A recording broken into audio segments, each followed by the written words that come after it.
Hey guys! In tonight's episode of Better Than Roswell, we're diving into one of the most enduring mysteries in American history, the disappearance of the Roanoke Colony. Imagine setting out to start a new life in a strange land, only to vanish without a trace.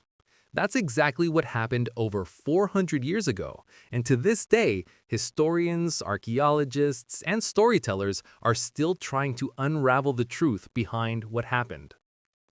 Tonight, we'll explore the ambitions that drove these settlers, the challenges they faced, the clues they left behind, and the countless theories that attempt to explain their sudden disappearance. By the end of this journey, you might still have questions, but you'll see why the lost colony of Roanoke continues to captivate minds around the world.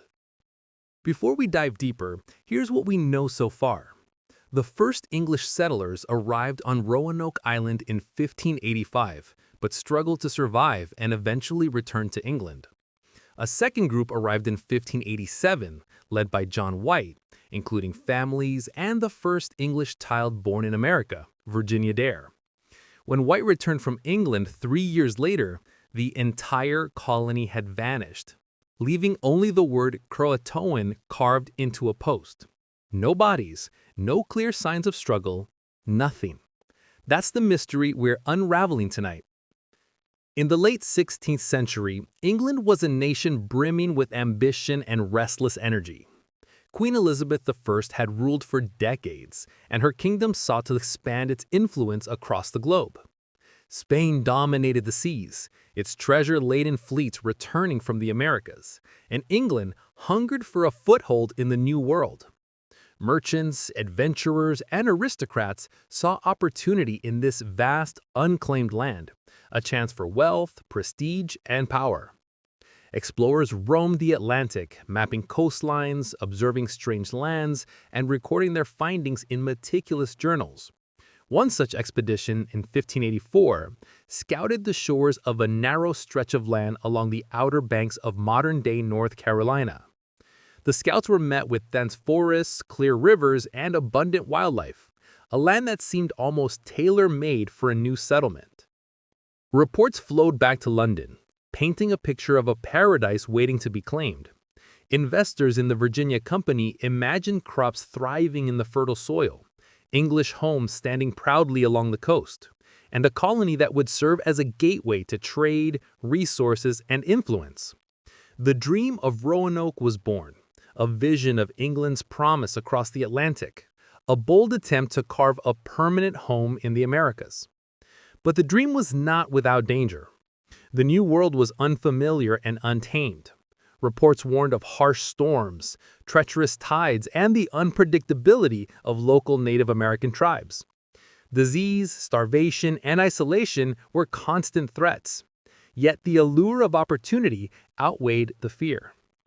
Among those drawn to this adventure were men like Ralph Lane, a soldier and explorer eager to prove himself, and John White, an artist and visionary who would later lead the second settlement. They carried with them tools, seeds, provisions, and ambitions that stretched far beyond the shores of England. Each believed that the New World was not just a land of survival, but a canvas upon which England could paint its glory. Preparations were meticulous. Ships were loaded with supplies, weapons, and settlers, including craftsmen, laborers, and families willing to risk everything for a new life. Letters were written to loved ones, promising tales of triumph and new beginnings. England buzzed with excitement. This was more than exploration. It was a gamble, a test of human endurance, and the first step toward creating a permanent English presence in the Americas. As the ship set sail, the waters of the Atlantic shimmered in the morning sun. On board, excitement and fear mingled in equal measure. The passengers knew that the journey would be long, uncertain, and possibly deadly. Yet hope pushed them forward. Somewhere on the horizon lay Roanoke, a blank page in history awaiting the imprint of those brave enough to call it home. Little did they know that this ambitious endeavor would soon become one of history's greatest mysteries, a story of hope, struggle, and disappearance that would echo through the centuries. The Roanoke Colony, the first attempt to establish an English settlement in North America, was about to test the limits of human courage and survival in ways no one could imagine.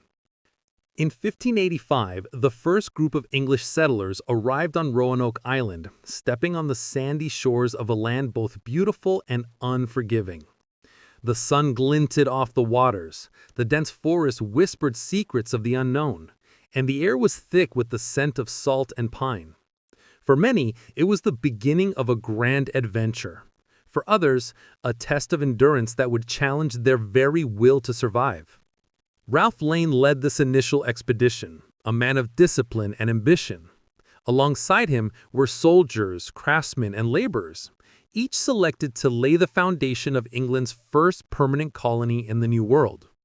The settlers were eager, yet anxious, aware that the path ahead was fraught with danger.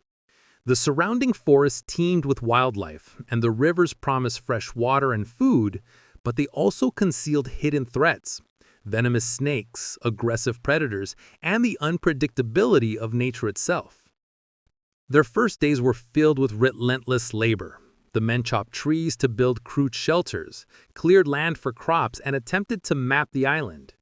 Each night, the settlers gathered around fires, sharing stories of home and dreaming of what their lives might become in this new world.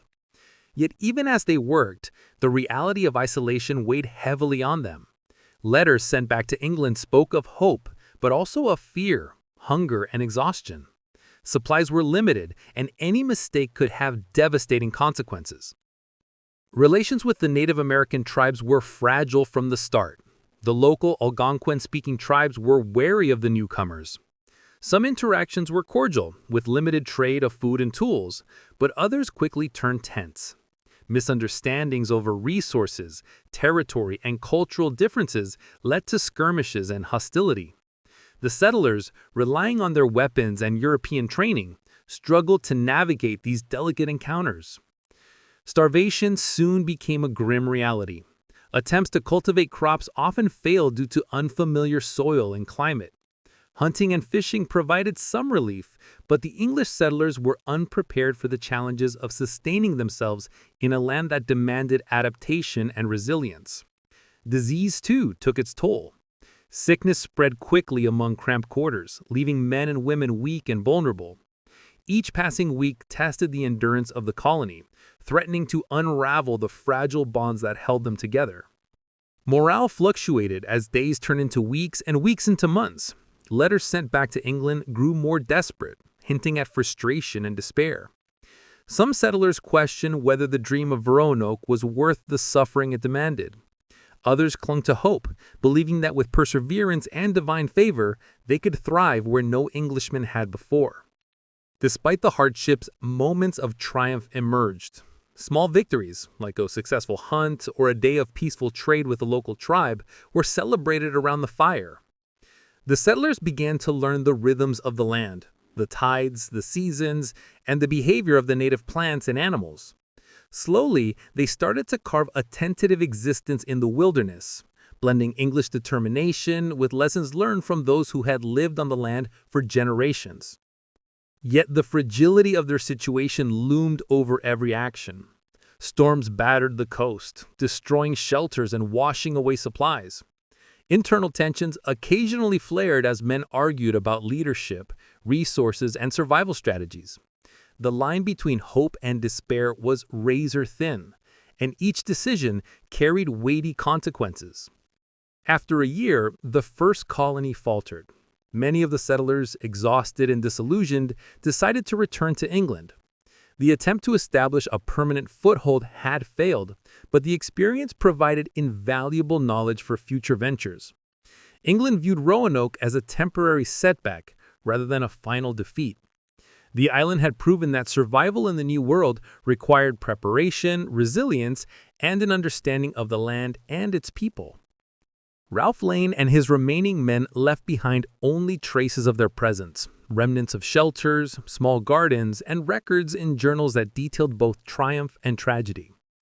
The first settlers of Roanoke had paved the way for the next attempt, their struggle serving as a grim yet instructive prelude to the colony's mysterious disappearance that would occur just 2 years later.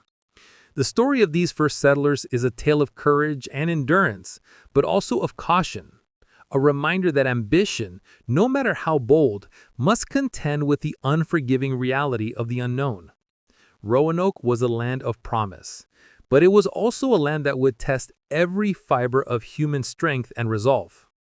In 1587, a new chapter began for the Roanoke Colony, one filled with hope, ambition, and the weight of past failures. This time, the expedition was led by John White, a skilled artist and experienced explorer who had previously scouted the region.